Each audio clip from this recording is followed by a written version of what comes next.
panguva ino the Zimbabwean Concerns kana kunzi ma-lieutenant vanosapota VP Kosano Chiwenga vauya vachikonzeresa drama and chaos pasocial media after vauya panguva ino vachiratidza kupraisa VP Kosano Chiwenga zvakanyanya. They've reflected back the life ya VP Kosano Chiwenga pano kwakunzi some years back VP Kosano Chiwenga vakamborwara zvakanyanyisa zvaita kuti vachikombeya the previous life and the current situation zvaratidza kuti VP Kosano Chiwenga survived for a reason.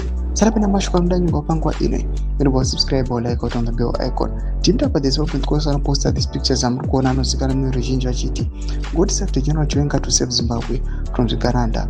ED had not budgeted for a living Chiwenga. They were expecting to receive his lifeless body from China. This man is the next president of Zimbabwe by the will of the Almighty God. Thoma developments anoita one one oposta zvavachiti one man one vote Zimbabwe 846. Developments arikuonekwa kunzi ndo zviri kurwadza Zvigananda kuti they know the truth and the truth is hitting them.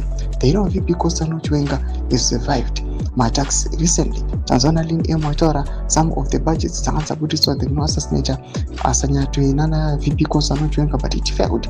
Zvasorodza kuti generally panguva ino you cannot control him pane zvinomutungamira. Aiwa VP Kosano Chiwenga is they've mentioned kuti the Almighty is protecting him. Zviri kuonekwa nevanhu.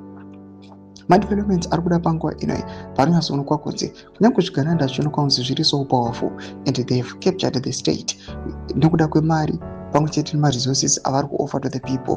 Zvokuda pachena kuti zvaVP Kosano Chiwenga zvezvevanhu you just have to wait and see as he transition to power or to whatsoever he become.